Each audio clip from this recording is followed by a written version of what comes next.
Assalamualaikum warahmatullahi wabarakatuh. Perkenalkan, kami dari kelompok 6 dengan anggota Novia Sekar Melati dengan NIM 2119165, Ika Indriana Sari NIM 2119168, Syarif Hidayat 2119172, dan Nazilatul Azza 2119176. Dari kelas Sosiologi Pendidikan B dengan dosen pengampu Ibu Nur Hasanah MAG. Kami akan menjelaskan sedikit materi pada bab sekolah, sosialisasi anak, dan pembentukan kepribadian. Selamat menyimak. Perkenalkan, nama saya Novia Sekar Melati, NIM 2119165, akan memaparkan materi tentang sekolah sebagai organisasi dan sebagai sistem pendidikan sosial. Yang pertama, sekolah. Kata sekolah berasal dari bahasa Latin, yakni skole, skolae, skoe, yang memiliki arti waktu luang atau waktu senggang, di mana ketika itu sekolah adalah kegiatan di waktu luang bagi anak-anak di tengah kegiatan mereka, yakni bermain dan menghabiskan waktu menikmati masa anak-anak dan remaja. Kata sekolah menurut Sunarto telah berubah berupa bangunan atau lembaga untuk belajar dan mengajar, serta tempat memberi dan menerima pelajaran. Maka dapat disimpulkan bahwa sekolah adalah sebuah lembaga yang dirancang untuk pengajaran siswa atau murid di bawah pengawasan pendidik atau guru. Sekolah terbagi menjadi dua, yaitu sekolah negeri dan sekolah swasta. Yang kedua, organisasi. Organisasi adalah sekelompok orang yang memiliki visi dan misi sama, yang saling berkaitan, yang tidak dapat diganggu-gugat dengan yang lainnya, sehingga organisasi itu dapat berjalan dengan lancar dan sebagaimana mestinya. Maka, sekolah sebagai organisasi adalah perkumpulan sosial yang dibentuk oleh masyarakat, baik yang berbadan hukum maupun yang tidak berbadan hukum, yang berfungsi sebagai sarana partisipasi masyarakat dalam pembangunan bangsa dan negara. Keberadaan sekolah yang mewarnai dunia kehidupan manusia saat ini merupakan sebuah keniscayaan peradaban modern yang lekat dengan renik pergulatan ilmu pengetahuan dan aplikasi teknologi mutakhir. Sementara melihat konteks sosial yang terbentuk, dapat dijawab pula, sekolah juga masuk dalam kategori-kategori organisasi pada umumnya, yang mengemban konsekuensi-konsekuensi organisatoris. Oleh karena itu, keberadaan sekolah patut dimasukkan sebagai salah satu organisasi yang memanfaatkan mekanisme birokratis dalam mengelola kerja-kerja institusinya. Menurut Horton dan Hurt, sebagai organisasi, sekolah bukan hanya sekedar tumpukan peran-peran tumpukan struktural yang kaku, statis, dan jalur kerja yang serba mekanistis belaka. Mekanisme itu mengalami dinamika aktualisasi melalui aneka ragam interpretasi para anggota yang melatar belakangi perilaku manusia dalam mengembangkan peran dan status yang berbeda-beda. Kemudian, sekolah sebagai sistem pendidikan sosial. Pendidikan tidak dapat dipisahkan dari sistem sosial, karena ia merupakan produk yang lahir dan tumbuh dalam masyarakat pembangunannya. Pendidikan merupakan gambaran kemajuan dari suatu masyarakat. Pendidikan dan masyarakat merupakan satu kesatuan yang saling menentukan status. Sebagai sistem sosial, sekolah merupakan akumulasi dari komponen-komponen sosial integral yang saling berinteraksi dan memiliki kiprah yang bergantung antara satu sama lain. Saya Ika Indriana Sari, NIM 2119168, akan melanjutkan materi dari pemateri sebelumnya. Materi selanjutnya yaitu pada poin B, keluarga dan masyarakat sebagai sistem sosial pendidikan Islam. 1. Pendidikan Islam dalam keluarga.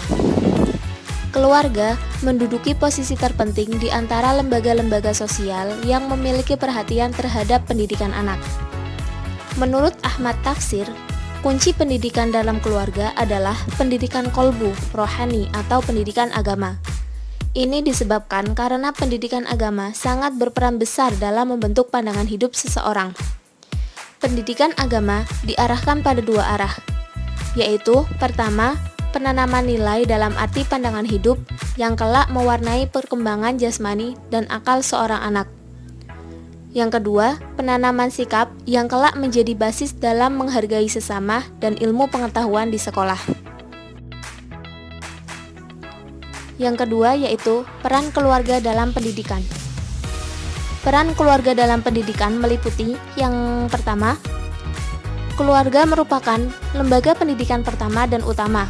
Yang kedua, ibarat sekolah pertama yang dimasuki anak sebagai pusat untuk menumbuh kembangkan kebiasaan atau tabiat, mencari pengetahuan dan pengalaman. Dan yang ketiga yaitu keluarga sebagai perantara untuk membangun kesempurnaan akal anak dan kedua orang tuanya yang bertanggung jawab untuk mengarahkan serta membangun dan mengembangkan kecerdasan berpikir anak. Semua sikap, perilaku, dan perbuatan orang tua selalu menjadi perhatian anak-anak. Selanjutnya yaitu peran masyarakat dalam pendidikan Islam. Masyarakat merupakan lembaga pendidikan yang ketiga setelah pendidikan di lingkungan keluarga dan lingkungan sekolah. Pada sistem pendidikan nasional tercantum bahwa dalam rangka membangun masyarakat Indonesia seutuhnya, pada hakikatnya menjadi tanggung jawab seluruh bangsa Indonesia dan dilaksanakan oleh keluarga, masyarakat, dan pemerintah. Masyarakat diberikan kesempatan untuk berpartisipasi sebagaimana tertera dalam Undang-Undang Sisdiknas Nomor 20 Tahun 2003 Pasal 8 bahwa masyarakat berhak berperan serta dalam perencanaan, pelaksanaan, pengawasan, dan evaluasi program pendidikan. Tujuan dari pasal ini adalah agar dapat menjamin pemerataan kesempatan dan kualitas pendidikan. Dengan demikian, masyarakat mempunyai peran yang besar dalam pelaksanaan pendidikan nasional, antara lain yaitu menciptakan suasana yang dapat menunjang pelaksanaan pendidikan dan ikut melaksanakan pendidikan non-pemerintah atau swasta. Saya Syarah Bidaya dengan NIM 2119172 akan melanjutkan materi berikutnya, yaitu pembentukan kepribadian dan karakter. Kepribadian adalah sesuatu yang terdapat pada diri seseorang dan menampakkan bentuknya dalam tingkah laku. Sedangkan karakter adalah tabiat, watak, sifat kejiwaan, akhlak, budi pekerti yang membedakan seseorang dengan orang lainnya. Adanya perbedaan kepribadian setiap individu itu tergantung pada faktor-faktor yang mempengaruhinya. Faktor-faktor yang mempengaruhi pembentukan kepribadian dan karakter diantaranya yaitu yang pertama, faktor biologis. Perlu diketahui bahwa faktor biologis yang dimaksudkan dapat membentuk kepribadian seseorang adalah faktor fisiknya, bukan faktor gennya. Yang kedua, faktor geografis. Faktor geografis atau lingkungan yang dimaksud di sini adalah keadaan lingkungan fisik seperti iklim, topografi, sumber daya alam, serta lingkungan sosialnya. Dan faktor yang ketiga yaitu faktor kebudayaan. Faktor kebudayaan sangatlah mempengaruhi kepribadian seseorang karena sangat berpengaruh di lingkungan. Untuk materi selanjutnya saya serahkan kepada materi berikutnya. Nama saya Nazilatul Azza, NIM 2119176. Di sini saya akan menyampaikan materi tentang sekolah screening moral. Dalam sosiologi, pendidikan bukan sekedar berfungsi sebagai alih pengetahuan transfer of knowledge, tetapi juga memegang fungsi social screening and selection. Artinya, proses pendidikan itu akan menyaring dan menyeleksi anak-anak didik untuk bisa mengemban beban sosial.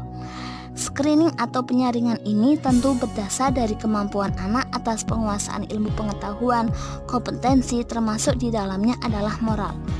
Dalam konteks social screening, guru dituntut untuk melakukan penilaian moral terhadap siswanya. Karena itu, guru dituntut harus mempunyai catatan moral siswa. Wujudnya bisa berbentuk rekam jejak, rapot, ataupun lainnya. Fungsi rekam jejak sendiri untuk mencatat perilaku moral siswanya. Nantinya, rekam jejak ini bisa menjadi bahan pertimbangan untuk kelulusan siswa dan juga bisa menjadi referensi pengguna kelulusan dari satuan pendidikan. Sekolah juga harus berlaku jujur dan tidak memanipulasi nilai atas moral anak didiknya. Demikian penjelasan dari kelompok 6 tentang sekolah, sosialisasi anak, dan pembentukan kepribadian. Semoga kita semua mendapat ilmu yang bermanfaat. Dan kami dari kelompok 6 memohon maaf atas segala kekurangan. Akhirul kalam, wabil taufik wal hidayah. Wassalamualaikum warahmatullahi wabarakatuh.